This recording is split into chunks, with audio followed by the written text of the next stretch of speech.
لاہور میں دیکھا لوگ جناب نواز شریف کے نعرے لگا رہے ہیں، بے نظیر کے لگا رہے ہیں، کوئی مانے کا نعرہ لا رہا ہے تو ان کے جناب علی گلے بیٹھ جاتے ہیں، چوکوں میں کھڑے ہوئے، شرم نہیں آتی۔ آپ حضور پر درود پڑھتے ہوئے شرما رہے ہیں، کیسی عجیب بات۔ صلی اللہ علیہ یا رسول اللہ وسلم علیہ یا نعمتیں بانٹتا جی سمت پوزیشان گیا، ساتھ ہی منشی رحمت کا قلم دان گیا، ساتھ ہی منشی رحمت کا قلم دان گیا۔ کہیں سبحان اللہ۔ اس کی تشریح نہیں کروں گا، بات لمبی ہو جائے گی۔ اعلیٰ حضرت فرماتے، کیا فرماتے؟ دل ہے وہ دل، ہاں دل ہے وہ دل جو تیری یاد سے معمور رہا،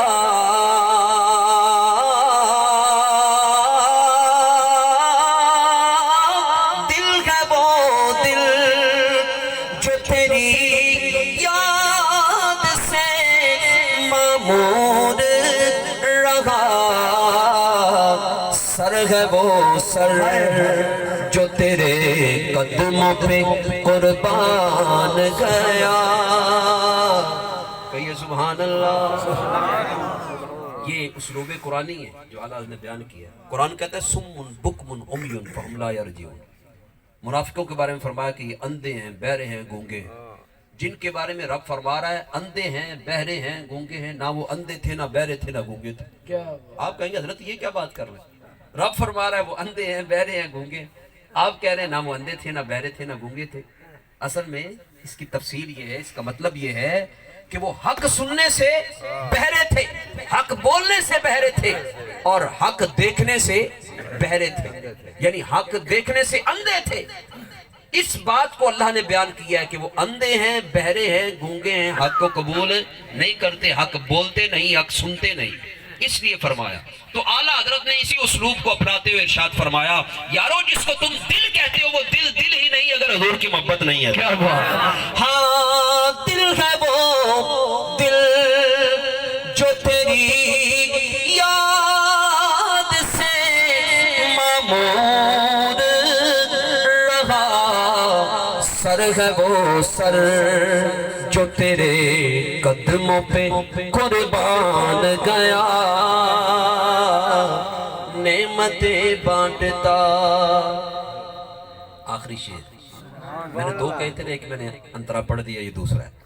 اعلیٰ حضرت فرماتے ہیں انہیں جانا، یہ ہمارے استاد گرامی حضور امیر المجاہدین وہ اکثر یہ نعرہ بھی لگاتے ہیں، انہیں جانا انہیں مانا نہ رکھا، غیر سے کام للہ الحمد میں دنیا سے مسلمان۔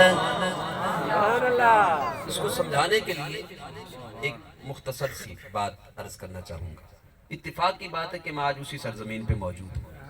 حضرت سلطان باہو سلطان العارفین رحمۃ اللہ تعالیٰ، ان کے بارے میں میں نے پڑھا ہے کہ ایک مرتبہ یہ اپنے، چونکہ ان کا کام تھا یہ تو کھیتوں کا کام تھا، اپنے کھیتوں میں ہل چلا رہے تھے، تو حضرت سلطان العارفین نے یہ ایکو بھائی کم کر دو تاکہ بات سمجھ میں آئے۔ حضرت سلطان العارفین جس مقام پر ہل چلا رہے تھے اس کے قریب ہی کچھ چوراہا تھا۔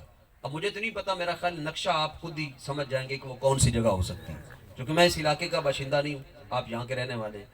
حضرت سلطان العارفین جس مقام پر ہل چلا رہے ہیں اس کے قریب ایک چوراہا تھا، چرنگی تھی، 4 راستے تھے، ہندوؤں کی ایک بارات آتی ہے، یہ اس دور کی بات ہے۔ ایک بارات آئی، اس چوراہے پہ جب پہنچی تو ان کو سمجھ نہیں آ رہا تھا کہ یار ادھر جانا ہے، ادھر جانا ہے، ادھر جانا کہ ادھر جانا ہے، سمجھ میں نہیں آ رہا۔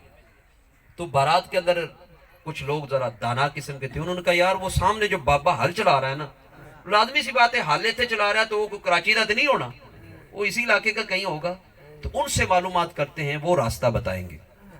خیر حضرت سلطان العارفین ہل چلا رہے تھے تو ان کے پاس پہنچ گئے۔ جب وہاں پہنچے تو عرض کی بابا جی ہم نے احمد پور جانا ہے، یہ وہی تحصیل ہے، اتفاق کی بات ہے، ہم نے احمد پور جانا ہے۔ کتنے جانا ہے؟ احمد پور جانا ہے۔ بابا جی نے جب سنا نا یہ کہہ رہے ہیں کہ احمد پور جانا ہے، تو آپ فرمانے لگے یارو راستہ بتا دوں یا پھر پہنچا دوں؟ سبحان اللہ۔ بھائی مجھ سے کوئی راستہ پوچھے تو ہم تو خیر لاہور میں تو راستہ ویسے ہی الٹا سیدھا بتا دیتے، خیر یعنی راستہ پوچھا جاتا ہے، یہاں یوں کہا جاتا ہے بھائی یہاں سے رائٹ ہو جاؤ، وہاں سے لیفٹ ہو جانا، وہاں سے مطلب دائیں بائیں، مطلب اس طرح سے سمجھایا جاتا ہے۔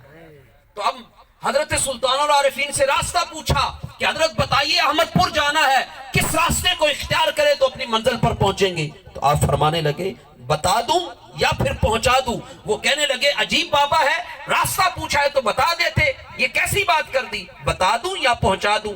وہ سوچ سوچ کے کہنے نے بابا جی پہنچا سکتے ہو تو پھر پہنچا ہی دو۔ کیا بات۔ پھر بابے نے کی کیتا، آپ نے ساری ہندوؤں کی بارات کو وہاں اکٹھا کیا، کھڑا کیا۔ اب آپ دیکھیں اللہ کے ولی کے سامنے ہندو سارے ہاتھ باندھ کے کھلوتے ہیں، وہ سارے ہندو آپ کے سامنے کھڑے ہیں۔ فرمایا آنکھیں بند کر لو، جب کہوں گا تب کھولنا۔ حضرت سلطان العارفین نے جب کہا کہ اب تم آنکھیں کھولو، آنکھیں کھولی تو پتہ بابے نے کتنے پہنچایا؟ اکھاں کھولیاں تو نبی پاک علیہ السلام دے گنبد سامنے کھڑے تھا۔ سبحان اللہ۔ بتا دوں یا پہنچا دوں؟ تو کہا پہنچا دیں۔ کہاں پہنچایا؟ وہ حضور کے سامنے پہنچایا۔ یہ وہ نقطہ ہے جس کے لیے میں نے یہ پورا واقعہ سنایا۔ تو وہ کہنے لگے جناب والا ہم نے تو احمد پور جانا تھا۔ آپ نے فرمایا یاروں میں تے ایسے احمد پور نو جاننا، کوئی اور ہوئے تے مینوں کوئی پتہ کیا نہیں۔ بات۔ تو میرے امام نے بھی یہی بات بیان کی کہ انہیں جانا انہیں مانا نہ رکھا، غیر سے کام للہ الحمد، میں دنیا سے مسلمان گیا، نعمتیں بانٹتا۔ دوران گفتگو میری زبان سے کوئی ایسا کلمہ نکلا ہو جو میرے نبی کی شریعت کے مخالف ہو، اپنے رب کے حضور توبہ کا درخواست گزار ہوں۔ جن احباب نے اس محفل پاک کو سجایا، ایک مرتبہ میں پھر ان کا شکریہ ادا کرتا ہوں۔ حضور نے فرمایا من لم یشکر الناس لم یشکر اللہ، جو لوگوں کا شکر گزار نہیں ہوتا وہ رب کا بھی شکر گزار نہیں ہوتا۔ تو جن احباب نے یہ اہتمام کیا، ہمیں مدعو کیا، قرآن و سنت کی باتیں آپ تک پہنچانے کا موقع انہوں نے فراہم کیا، اللہ تعالیٰ ان کی کاوشوں کو اپنے دربار میں قبول و منظور فرمائے۔ وآخر دعوایا ان الحمدللہ رب العالمین۔ ماشاءاللہ جی، پیار نہ بولو سبحان اللہ۔ ظاہری بات ہے